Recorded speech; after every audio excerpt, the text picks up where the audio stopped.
नमस्कार नलिन जी। मैं डॉक्टर नलिनी गुप्ता हूँ।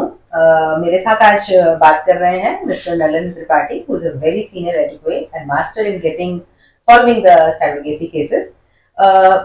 हम सब जानते हैं कि भारत में, इंडिया में 2022 जनवरी में दो एक्ट आए जो रेगुलेट कर रहे थे रिप्रोडक्टिव मेडिसिन को, असिस्टेड रिप्रोडक्टिव मेडिसिन को, जिसमें one is ART1, ART2 and surrogacy act. आज हम बात करेंगे जो भी प्रॉब्लम्स आ रही हैं पेशेंट्स को समझने में, परमिशंस को समझने में, बेसिकली हमारे IVF में और सरोगेसी में, चाहे वो डोनर प्रोग्राम्स हों, चाहे वो सरोगेसी प्रोग्राम है, उसमें इन लॉ के बाद आने से क्या क्या बदला। क्योंकि मैं बहुत पेशेंट से बात करती हूँ, उनके अंदर बहुत ज्यादा उनको कंफ्यूजन है कि क्या क्या उसकी सिमिलैरिटीज हैं, क्या क्या उसके इफेक्ट्स हैं हमारे कपल्स को जिनको असिस्टेड रिप्रोडक्टिव मेडिसिन की हेल्प चाहिए। नमस्कार नलिन जी, मिस्टर त्रिपाठी। आज की बात शुरू करते हैं। सबसे पहले मैं जानना चाहूंगी, मुझे लगता है सबसे पहले सबसे ज्यादा जो क्वेश्चन आता है कि कौन इस लॉ के बाद कौन कौन सरोगेसी की प्रक्रिया करवा सकते हैं, कौन कौन से कपल हैं जो सरोगेसी कपल या सिंगल्स, क्योंकि इस लॉ से पहले तो सर सिंगल भी मेन एंड वुमेन दोनों सरोगेसी करा सकते थे, बट इस लॉ ने कुछ चीजों को बदल दिया। तो आज हम सबसे पहले इस बारे में बात करना चाहते हैं, इस लॉ के अंदर कौन कौन से लोग सरोगेसी में जा सकते हैं। सर देखिए, पहली बात तो हमें समझना चाहिए कि ये सरोगेसी रेगुलेशन एक्ट जो 2021 में आया है, ये एक्ट जो कंपोनेंट्स ऑफ सरोगेसी हैं, जिसमें इंटेंडिंग कपल है, जिसमें सरोगेट मदर है और जिसमें सरोगेट चाइल्ड है, इन सबको प्रोटेक्शन प्रोवाइड किया गया। So it is a beneficial piece of legislation for all the people to protect their rights. तो ये सबसे अच्छी बात है कि हमारे पास एक रेगुलेशन है जिसके तहत हर आदमी प्रोटेक्टेड है।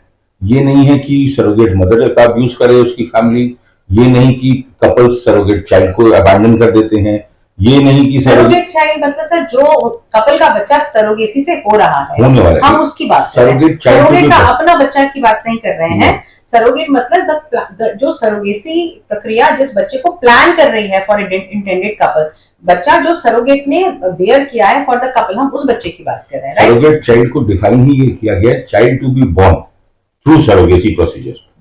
So that is the surrogate child. So उसका होता क्या था, एक्ट लाने का पर्पस क्या था, सुप्रीम कोर्ट ऑफ इंडिया ने गवर्नमेंट को क्यों कंपेल किया कि there should be a regulation. वो रीजन ये था कि देयर वर अबैंडन्ड चिल्ड्रन।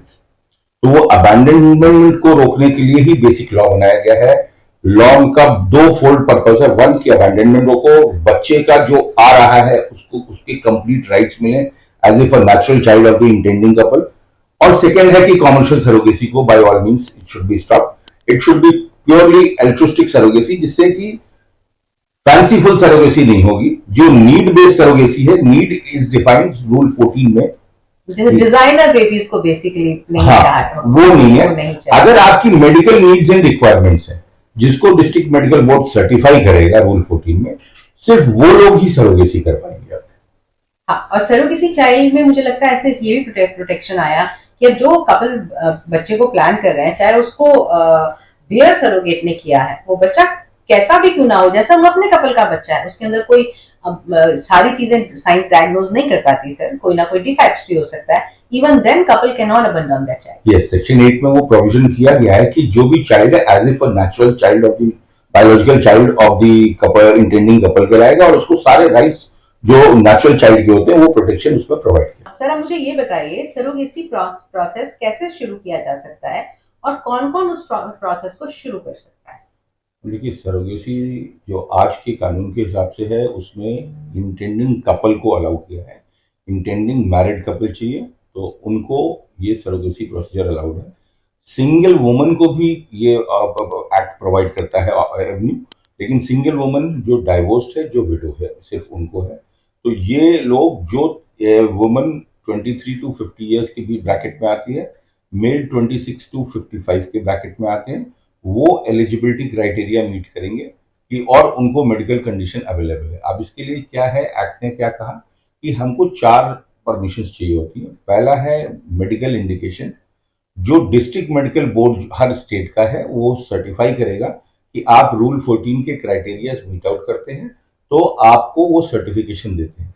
अगर हमको डिस्ट्रिक्ट मेडिकल बोर्ड सर्टिफाई करता है मेडिकल इंडिकेशन के लिए, then I can go for a parental order, जिसमें प्री बर्थ ऑर्डर होता है कि साहब अगर किसी को पेरेंट्स और सरोगेट मदर दोनों कोर्ट ऑफ द मैजिस्ट्रेट को अप्रोच करेंगे विद अ पिटीशन, वहां उनको एक ऑर्डर दिया जाएगा जिससे कि ये सरोगेट अपने राइट्स रिलिंक्विश करेगी चाइल्ड के इंटेंडिंग कपल के फेवर में, और इंटेंडिंग कपल अंडरटेक करेगा कि बच्चा कैसा भी होगा वो बच्चा मेरा होगा as if a natural child, और हम उसको अबैंडन नहीं करेंगे, हम उसको ओन करेंगे। जितना मैं समझ पाई सर, इसका मतलब जो पहली परमिशन हुई वो मेडिकल परमिशन हुई, जो हम डिस्ट्रिक्ट अथॉरिटी के पास जा रहे हैं, और डिस्ट्रिक्ट अथॉरिटी से जब मेडिकल इंडिकेशन पास हो गई है, उसका सर्टिफिकेट मिल जाता है, उसके बाद कपल एंड सरोगेट, इसका मतलब इसके बाद आपको अगर मेडिकल इंडिकेशन मिल जाती है, नाउ कपल जो है वो एक सरोगेट ढूंढेगा, और सारी फिटनेस के बाद फिर वो आप जा रहे हैं मेट्रोपॉलिटन मजिस्ट्रेट के कोर्ट में, मतलब आप कोर्ट पहुंच गए, और वहां से आप लेंगे पेरेंटल ऑर्डर जिसके अंदर सरोगेट बताएगी कि बच्चा मेरा नहीं है, मैं उसके लिए बियर कर रही हूँ, और वो कपल कहेगा जैसा भी बेबी आएगा वो मेरा होगा, राइट। इससे पहले आपने मुझे एक चीज कही थी कि अगर सिंगल लेडी विडो है या डिवोर्सी है तो वो सरोगेसी की सर्विसेज अवेल कर सकती है, ऑब्वियसली बाकी अगर एज की क्राइटेरियाज को मीट कर रही है तो, but this right is not given to a single male who is a widower और अ डिवोर्सी। नहीं मैम, आज के लॉ के हिसाब से it is only for a single women जो उनको दिया है। Basically if we read the act, it is women favouring act.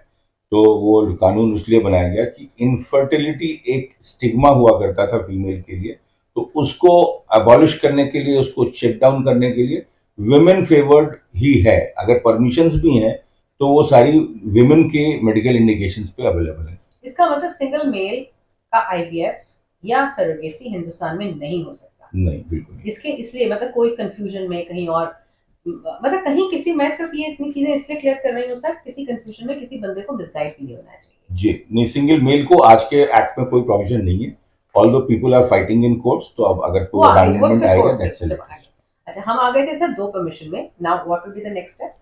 जब हमको पेरेंटल ऑर्डर मिल जाता है तब हमको अप्रोप्रिएट अथॉरिटी के पास जाते हैं एलिजिबिलिटी सर्टिफिकेट के लिए, eligibility of the couple also and eligibility of the surrogate also. अभी अप्रोप्रिएट अथॉरिटी कहाँ की हुई सर? पहले तो डिस्ट्रिक्ट की थी, अब हम स्टेट पहुंच गए।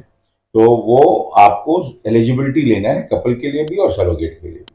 कपल की क्राइटेरिया बेसिक मैंने आपको बता दिया था, एज ब्रैकेट, सरोगेट की 25 to 35 एज ब्रैकेट है, और उसका मेडिकल एंड साइकोलॉजिकल फिटनेस होना चाहिए, तब हम अप्रोप्रिएट अथॉरिटी में एलिजिबिलिटी के लिए जा सकते हैं। इंटेंडिंग कपल का अगर एक बच्चा है तो सेकंड को सरोगेसी से प्लान कर सकते हैं sir? Intending couple second baby नहीं प्लान कर सकते अनलेस एंड जो, हाँ, अनलेस एंड अनटिल उनका पहला बच्चा या तो उसको कोई डिसऑर्डर है या ऐसी लाइफ थ्रेटनिंग डिजीज है जो आगे जाके फेटल हो सकती है, सो वो लोग परमिटेड है कि सेकंड बेबी थ्रू सरोगेसी कर।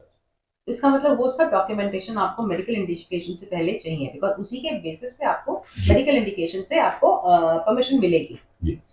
इसमें सर सरोगेट के बच्चे होने की और कितने बच्चे होने की भी कोई साइंस हमारे मैं अभी उसी पे आ रहा था। एलिजिबिलिटी ऑफ द सरोगेट है ही उसको जो लेडी मैरिड है, एवर मैरिड वुमन होना चाहिए। अच्छा, डिवोर्सी भी हो सकती है, विडो भी हो सकती है। सरोगेट की बात करें, हाँ, surrogate is an ever married woman between the age bracket of 25 and 35, और जिसके पास नॉट बियॉन्ड 35, और उसके पास अपना एक बच्चा होना चाहिए, कम से कम एक बच्चा होना चाहिए।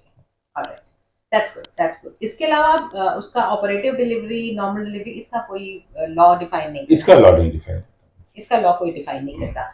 कोई मेडिकल कंडीशंस हैं जो सरोगेट में बिल्कुल नहीं होनी चाहिए? ऑब्वियसली हमें कोई भी अगर मेडिकल कंडीशन तो लेंगे ही नहीं, वो क्लिनिकल पार्ट है, वो तो डॉक्टर्स के उस पे है कि क्या कोर्ट कहीं नहीं बोल रहा। नहीं, कोर्ट ने कहा है medical and psychological fitness certificate लाना है, तो जब मेडिकल एंड साइकोलॉजिकल फिटनेस लाएंगे तो वो क्लिनिक डिसाइड करता है, डॉक्टर डिसाइड करते हैं कि वो उसके लिए फिट है कि नहीं है सरोगेसी। अगर फिट है तो उसको लेंगे, अगर फिट नहीं है तो उसको नहीं लेंगे। अच्छा, एक कपल अपनी फैमिली से किसी को सरोगेट के लिए, कोई उनकी फैमिली का मेंबर ही सरोगेट बनने को तैयार हो जाता है, उसमें भी ये एज 35 से ऊपर नहीं होनी चाहिए जी। छोटा बच्चा अगर जो सरोगेसी करना चाहते हैं, उनके छोटे बच्चे की भी कोई लिमिट डिफाइन करता है लॉ, कितने से बड़ा बच्चा होना चाहिए? नहीं, ऐसा कुछ नहीं है, ऐसा कुछ नहीं है। और कुछ दोनों की हम आ गए, हम स्टेट बोर्ड से ले आए सर। नहीं, इसमें एक और रिक्वायरमेंट है, जो सरोगेट मदर के लिए एक इंश्योरेंस सर्टिफिकेट बाय आउट करना होता है इंटेंडिंग कपल को, जिसमें कि उसकी हेल्थ इंश्योरेंस देनी होती है और साथ साथ उसको एक लाइफ कवर देना होता है for the period of 12 months, कि ये कोई बीच में कोई ड्यूरिंग द प्रेगनेंसी अगर कोई उसके साथ मिसहैपनिंग होती है तो उसकी फैमिली के लिए कंपनसेशन आना चाहिए। और हेल्थ इंश्योरेंस ये है कि 36 मंथ्स का लेना पड़ता है जो मैंडेटरी एक्ट में, जिसमें ये है कि अगर उसको कोई हेल्थ कंडीशन प्रॉब्लम्स आती हैं, पोस्टमार्टम भी आती है, तो वो उसको कवर करने के लिए उसके पास एक हेल्थ इंश्योरेंस होना चाहिए, सो दैट वो अपना मेडिकल टेक केयर कर सके इवन आफ्टर डिलीवरी। यस, इसके अंदर मतलब कोई भी इवेंचुअलिटी उन इंश्योरेंस में कवर होनी चाहिए, राइट सर? कुछ वो डिफाइन करते हैं किन एजेंसी से होना चाहिए, कुछ स्पेसिफिक उन्होंने? बेसिकली वो IRDA अप्रूव्ड जो इंश्योरेंस कंपनीज हैं उनके से आप इंश्योरेंस उनसे ले सकते हो। तो कपल को बेसिकली 36 महीने की इंश्योरेंस लेनी होगी, Health ऑल insurance. कंप्रिहेंसिव, जो सब कुछ कवर करती है। Thank you everyone for having so much patience to listen to our discussion. मैं समझ सकती हूँ कि इसके बाद भी बहुत सारे क्वेश्चंस होंगे जो people want to go through this process or thinking about this process उनके दिमाग में होंगे। अगर ऐसा है, please write to me and we will answer. Thank you.